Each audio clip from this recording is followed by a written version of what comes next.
The design process is all kept in-house. Everything is done here at the factory in Blackburn. We have a full team of designers, design engineers, graphic designers, from concept right through to the end article. With the new XTX range, we're a lot more edgy, a bit more industrial. We want it to look technical. We didn't want a soft finish. We wanted it to be hard. We wanted to invigorate the brand, make it stand out, which we felt we did.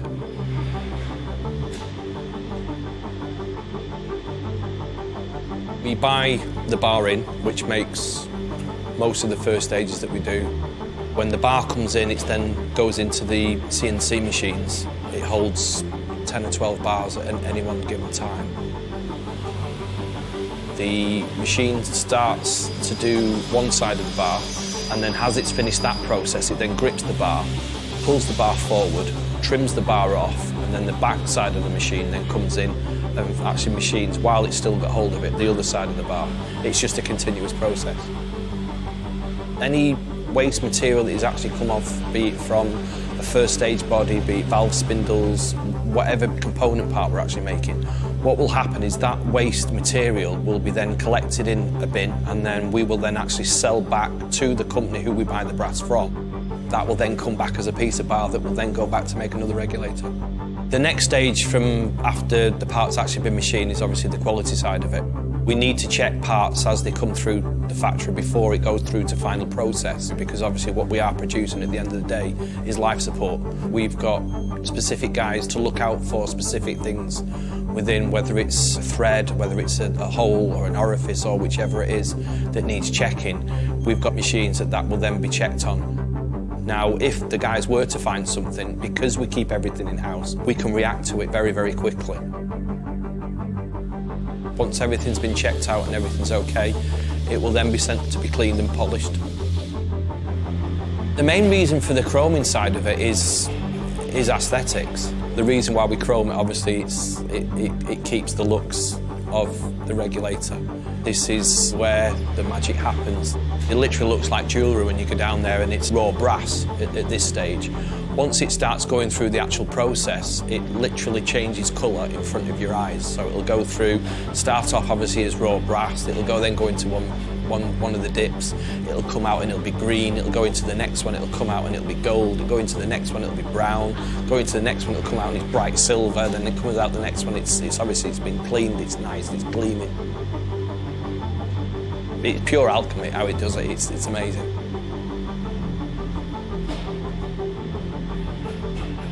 After the chroming process, we then go on to the injection moulding. All the moulding's done in-house. It starts off as like a plastic chip that goes into a big hopper, then becomes molten material that's squirted into the actual mould itself.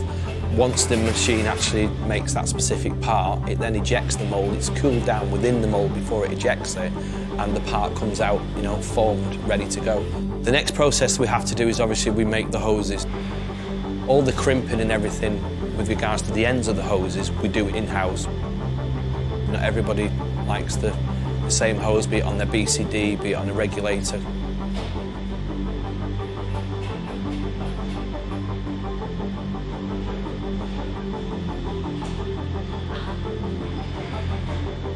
We've now made all the component parts, as we now need to assemble them.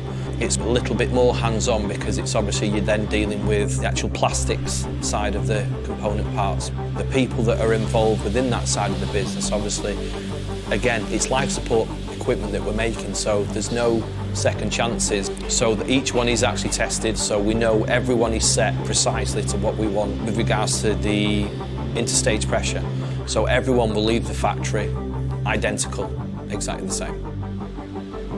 Cam's the one who basically flies the answer machine, so to speak. So any regs that we have that we want tested, there's parameters that they have to adhere to, be it temperature of the water, be it flow rates.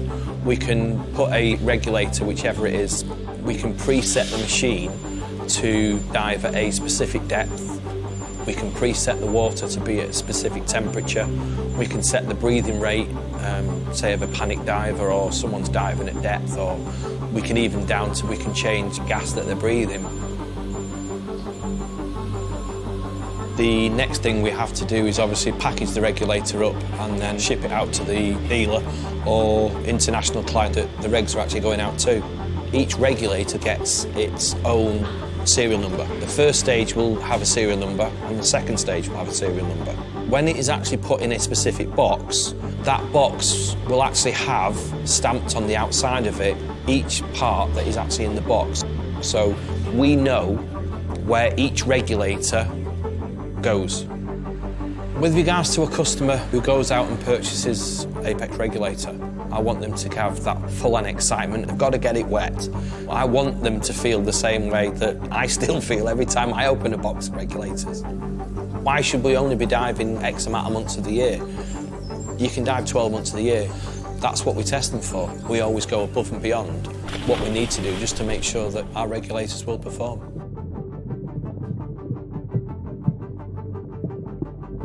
It's life support equipment. It's got to work first time, every time. We've got a premium product. Everything is made in-house by people in Blackburn, in the UK.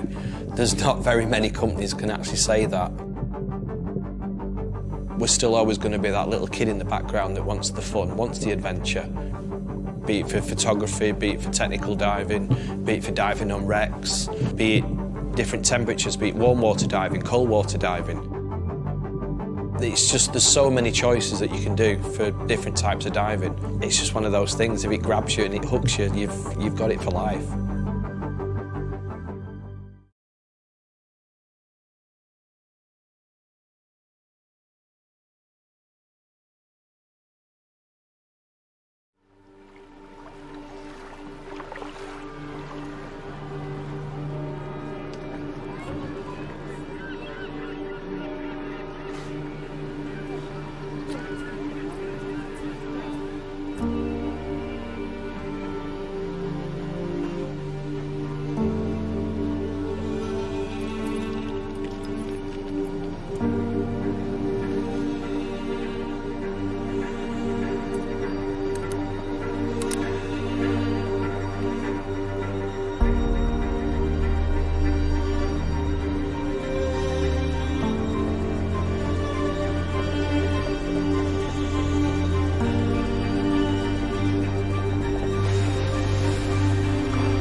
I'm Adam Wood. I'm a instructor, trainer and technical diver based in the UK. I started learning to dive when I was 12 years old and moved into teaching people to learn to dive. Through that I found a passion in dark, deep technical diving. It was away from the world, it was something else that nobody else could experience. There are lots and lots of early mornings, there's lots and lots of late nights. To leave early and make sure that we get there with a decent amount of time is, it's just part and parcel of what we do. Yeah, I like to think of myself as an adventurer a little bit. I don't, go out of our way to do anything that's too dangerous, but we do like to be on the extremes of our sport. After all, being underwater it's an activity where you're on the edge. It's a life support system that you're using to go into a place where the human body wasn't designed to go. With my job, I travel across the world through South Africa, into Asia, America, Canada, and all around the UK and Northern Europe, diving in various different lakes, quarries and seas. We're kind of conditioned to think that the diving that you want to see is going to be all blue water and full of fish. We've got the most amazing diving off the south coast of the UK in Cornwall. Off the north coast we've got incredible wrecks, cold water with lots and lots of coral life, which means that there's some serious diving to be done.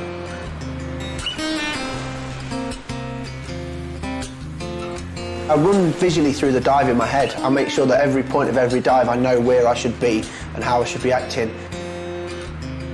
Some of the big dives that we do involve days and days, even months and weeks of preparation in terms of getting the team to the location, flying in support divers, mixing gases, ensuring that all the kit's available and working.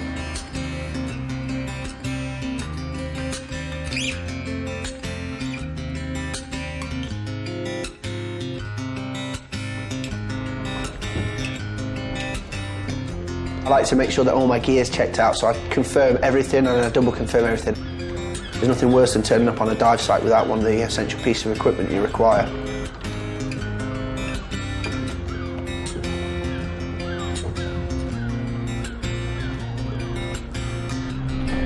The actual planning and the implementation of all the systems that are going to make the dive safe and enjoyable are what the challenge comes from.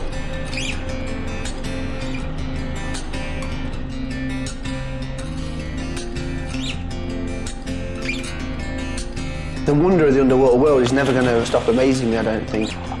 That thrill of just being completely weightless, being neutrally buoyant and seeing everything else that the whole vast majority of the world don't ever get to see is special. Diving is just a way to experience life completely different to the way we experience it at the moment. We experience life at the moment in two dimensions. Forwards, backwards, left and right. When you're in the water, you've got now this third dimension. You've got up and down to deal with. You've got all the life that you're going to see as well. But just being completely weightless is an incredible feeling. The inspiration for technical diving comes from exploration. It comes from being out there in the field and enjoying and doing the activity that you love to teach. Diving the kind of dives that they want to aspire to, doing the things that they aspire to. You need to be a leader and somebody in the forefront of your sport.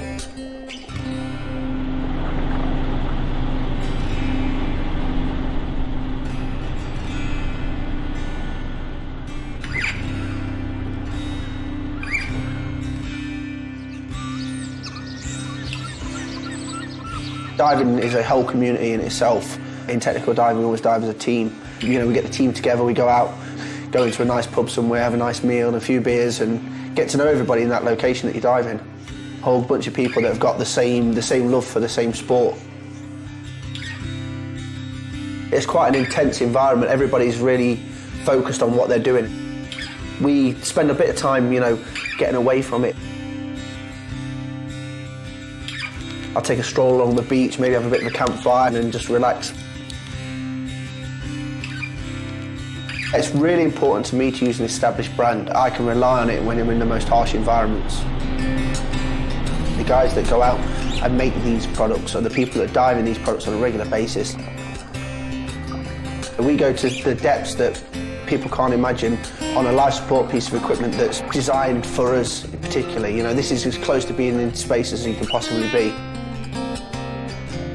Apeks represent a brand that's high-end, that deliver quality. The products speak for themselves in terms of their performance. They work in the most demanding of environments. The design goes hand in hand with the technology to mean that their product is second to none. A lot of engineering goes into making something so simple but works so well. We dive in some very unforgiving, very dark, cold environments, and the Apeks products are the tool for the job. They're designed for that purpose. They're designed with cold water in mind. They're designed with all the tools that mean that product performs to its highest capability in that environment. Their kit, then their development, make our job as technical divers that much easier.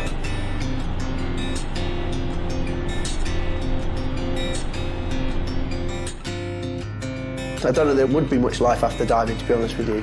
It's such an enormous chunk of what I do and how I base my lifestyle.